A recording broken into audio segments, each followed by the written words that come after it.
Olá pessoal, tudo bem? Aqui é o Dr. Frederico Porto. Para quem não me conhece, deixa eu me apresentar. Eu sou médico em Belo Horizonte, sou psiquiatra e nutrólogo com registro de especialidades nessas duas áreas. E além disso, atuo como consultor de empresas e, portanto, quem me conhece sabe, eu tenho curiosidades em diversas áreas. E percebo que nesse momento, na discussão do coronavírus, é muito triste ver a falta de um pensamento transdisciplinar. O desconhecimento, por exemplo, de profissionais da área de saúde, de como funciona um sistema complexo igual a sociedade, né? E isso é muito problemático porque o indivíduo vem com uma explicação simplista que qualquer matemático é capaz de questionar, não precisa saber nada de medicina. Portanto, nessa minha fala eu vou analisar em 4 perspectivas o problema. Eu vou lhes explicar como funciona um sistema complexo, que isso vai ser a base para tudo que vai vir em seguinte. Vou explicar sobre o vírus em si, te mostrar que ele não é um vírus comum, ele é mais contagioso, ele é mais letal. Alguns vão te falar assim, é quase igual, esse é o problema. A pessoa não entende como funcionam sistemas complexos, então ela acha que 1% a mais, 0,5% não é nada e é muita coisa. Vou analisar também do ponto de vista dos vieses, né, que gera essa histeria coletiva, que não tem, na verdade, um motivo para isso não vai levar a nada. E, por último, vou dar algumas dicas, tá bom? Então, primeiro, para a gente entender sistemas complexos. Sistemas complexos têm uma característica que eles não são lineares. O que significa isso? Vamos imaginar o trânsito da sua cidade. Ele é um sistema complexo. Então você todos os dias pega um trajeto do ponto A ao ponto B. Você sai da sua casa para o serviço e vamos supor que você gaste 20 minutos.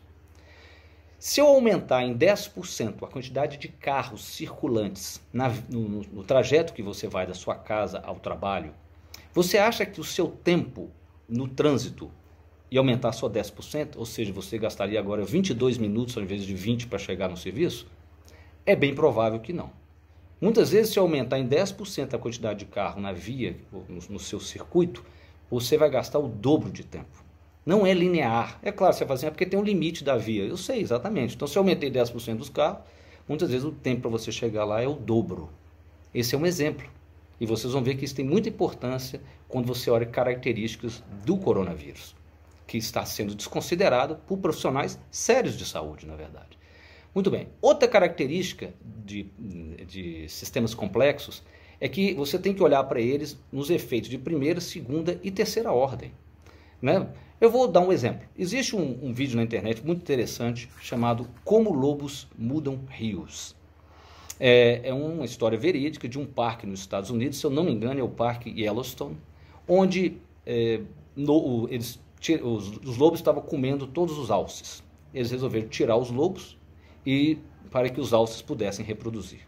E isso aconteceu. Só que a quantidade de alce aumentou muito e os alces passaram a comer tudo.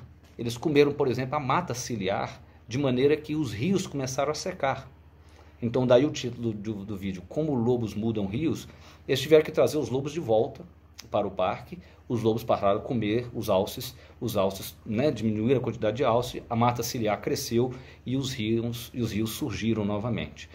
Ou seja, efeito de primeira ordem, tira os lobos. Efeito de segunda ordem, aumenta a quantidade de alce. Efeito de terceira ordem, some os rios. Então vamos lá no vírus. Efeito de primeira ordem, o que acontece? As pessoas pegam o vírus. Aí eu ouço assim, não, mas não tem perigo, não, a mortalidade é só de 2%. Primeiro você vai ver que mortalidade de 2% já é um problema. Mas vamos considerar que não seja. Isso é o efeito de primeira ordem. Isso não é o problema. O problema é o efeito de segunda ordem, porque muitos idosos, agora, população mais frágil, vai para o hospital, vai precisar de leito para ser internado. Ao ser internado, vai faltar leito para a mãe que precisa ter um parto, quem está com apêndice supurado, o outro que teve um acidente. Efeito de segunda ordem. Agora, efeito de terceira ordem. Mais gente com vírus dentro do hospital vai contaminar médicos e enfermeiros. Então, agora, com médicos e enfermeiros contaminados, vão tirar licença. Então, nós diminuímos o número de leitos, porque agora estão ocupados com pessoas com vírus. Diminuindo o número de profissionais, médicos e enfermeiros presentes. Com isso, você tem um caos no sistema. Então, assim, não é uma coisa, é dessa maneira que tem que ser vista. Então, essa história de que só mata tantos por cento, 2%, não interessa. Se o vírus fosse muito letal, ele não saía da China. Como ele não é um vírus letal igual um ebola, por exemplo, né, ele vai espalhando. E esse é o que é o grande problema, né? Quando ele espalha, ele cria efeitos secundários e terciários. Perfeito? Então, entender agora o sistema complexo? O sistema complexo tem variáveis não lineares, né, de efeitos não lineares, interdependentes, né, igual o trânsito da sua via, e tem efeitos de primeira, segunda e terceira ordem. Beleza, agora vamos à história do vírus. O vírus é o seguinte, o vírus, se você é uma criança ou um jovem saudável, o vírus, se você se infectar com o vírus, a maioria das pessoas que têm contato se infectam, você vai ter um resfriado comum. E a minha sugestão é que você fique em casa e trate o seu resfriado. Você evita aí, quando você fica gripado, você vai no serviço de saúde? Não, então não vá. Trata como um resfriado comum. Vai tomar o seu paracetamol, tá certo? Sua dipirona e fique em casa, quieto. Você vai fazer um bem para a sociedade, perfeito? Um bem. Porque você não vai espalhar vírus dentro do serviço de saúde, onde está cheio de pessoas doentes, que mais uma doença só vai piorar, perfeito? Então, a histeria é essa, é a histeria de pessoas jovens de 18 a 55, saudáveis e estéreis por causa de um resfriado. E isso é um problema. Agora tá bom, então 80% das pessoas que vão pegar o vírus vão ter um quadro leve. 15% vão precisar de ser hospitalizadas, e vão precisar de um leito, e 5% de um UTI. É claro que as pessoas com quadros mais graves geralmente são idosos. Vocês vão ver que enquanto a mortalidade desse vírus é 2%, em idosos é 15%. É igual uma sepse. Então, se você que é jovem, tem que ter cuidado para não passar o vírus para o seu pai, para sua mãe, para o seu avô e para sua avó. Tá certo? É grave para eles. Ou para algum conhecido seu que tem uma doença crônica, que tem transplantado, tem uma doença crônica, ele tem que ficar tomando corticoide. Então, é isso, uma doença que ele não é uma pessoa saudável. Perfeito? Então, continuando. Agora vamos analisar a capacidade de contágio do vírus. Tá? Primeiro, o indivíduo transmite o vírus 48 horas antes dele ter sintoma. Então, quando ele descobre, por onde ele andou, já transmitiu. Beleza. Tem um índice que mede o quanto que uma pessoa doente contamina outras com a doença que ela está. Para você ter uma ideia, por exemplo, uma gripe comum é 1,3, ou seja, cada pessoa gripada com a gripe comum transmite para 1,3 outras pessoas. O H1N1, que foi uma virose muito grave em 2009, transmitia-se para 1,5. O sarampo se transmite para 20. Uma pessoa com sarampo transmite sarampo para 20 pessoas. E dengue, uma pessoa transmite para 16. Malária, uma para 200. Lembrando que malária e dengue você tem que ter um mosquito. Então, se você tiver uma dengue no Brasil e for para a Itália, não vai fazer diferença nenhuma, porque lá não tem um mosquito para te picar e levar para o outro. Tá certo? Então, vamos pegar a gripe comum, 1,3. O corona é de 2 a 3, o RO. Ou seja, cada pessoa contaminada, ela infecta de 2 a 3 outras pessoas. Você vai falar assim, é um pouquinho a mais, é o dobro, né? Vamos dizer o dobro. Mas o dobro, e aí? E aí, essa que é a questão que eu costumo dizer. Como não compreende o funcionamento de sistemas complexos. E isso que me entristece, de ver profissionais muitas vezes renomados, tentando amenizar, desqualificando a preocupação. O que justifica a preocupação, o pânico, ele não é de graça. É muito melhor você pecar para mais do que para menos. E agora você vai entender por quê. Se você pegar 20 pessoas contaminadas com gripe comum e 20 pessoas contaminadas com coronavírus, e o RO da gripe é 1,3, do corona é de 2 a 3, e você considerar 7 dias de contágio, ciclos de 7 dias de contágio, e nós multiplicarmos por 12 semanas por onde a pessoa pode circular, demonstra-se o seguinte, que no final 446 pessoas seriam contaminadas por gripe comum. E vocês sabem quantas por corona? 30 mil. Presta atenção. 30 mil contra 446. Então não é um vírus comum. Agora você vai falar assim, vamos supor que ele não matasse quase nada. Não interessa, ele ia adoecer os idosos e ocupar os leitos. O efeito secundário. É irrelevante o quanto que ele mata. E agora é que vem outra coisa. Agora vamos falar da letalidade dele. Na China foi de 2%, tá certo? Fora da China até o momento é 0,7%. Na Coreia foi 0,6%. Na Itália foi 7%, porque provavelmente a população mais idosa. Tá certo? Mas ele é letal. Pra você ter uma ideia, a gripe que mata todo ano 600 mil, 1 milhão de pessoas, ela é 0,13. Tá certo? O H1N1 é 0,2. Se ele é 2%, você pode dizer que ele é, né? Tem gente que fala 3,4. Ele é 20 vezes mais do que uma gripe. Então eu não sei de onde que tiram que é uma gripe comum. Não é. Então tem que ter muito cuidado, sim. É melhor ter o pânico nesse sentido. A histeria, agora vamos à questão da histeria.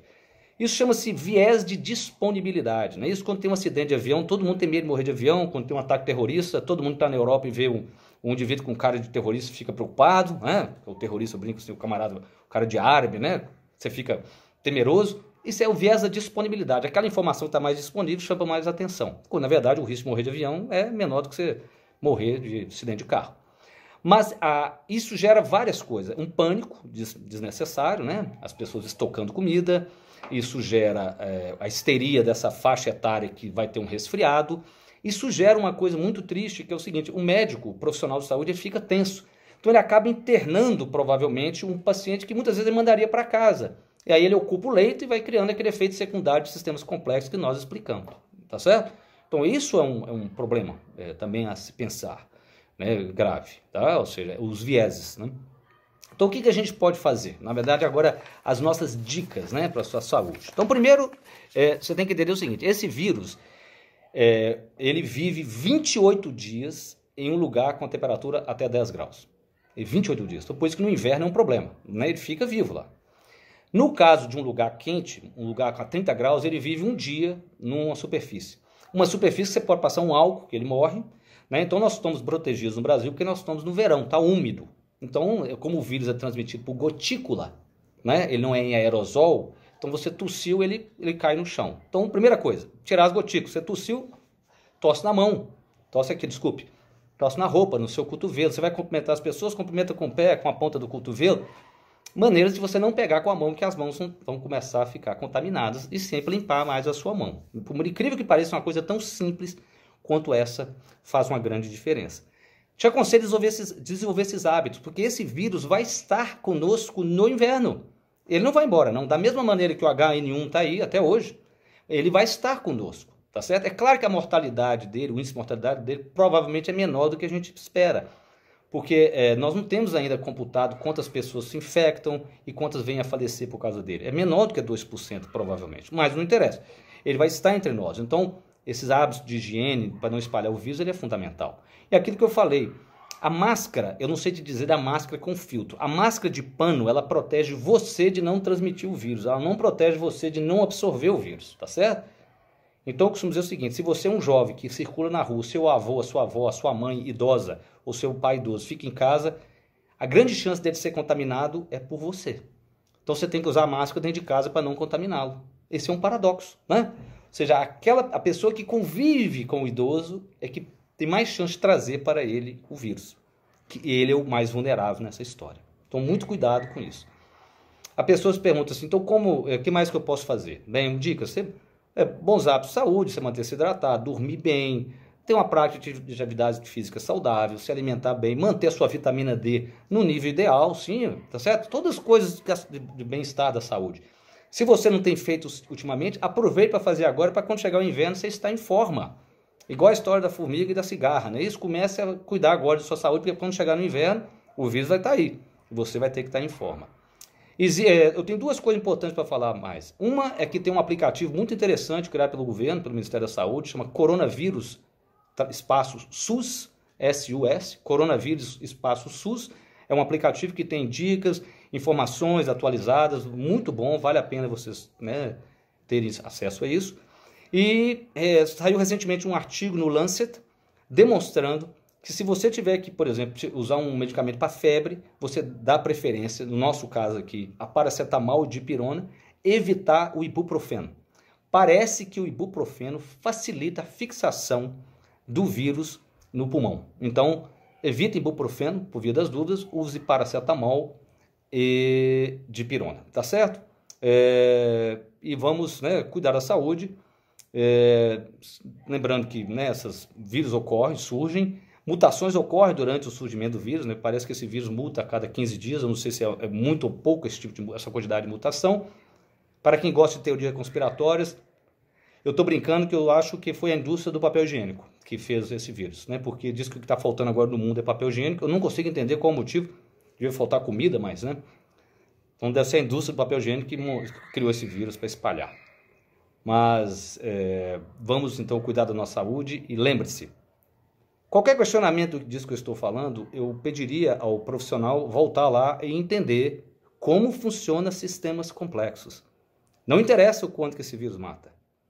Interessa que se for mais contagioso do que o da gripe, como já mostramos que é exponencial, e o efeito de segunda ordem, da ocupação dos leitos, é muito grave. Perfeito? Então isso acaba com a discussão, é uma discussão matemática, transcende a questão médica, tá certo? Então não tem alarde, porque você que é jovem vai ter um resfriado. Mas vamos cuidar para que as pessoas mais vulneráveis não adquiram essa doença. Sejamos responsáveis, tá certo? Um abraço e até a próxima.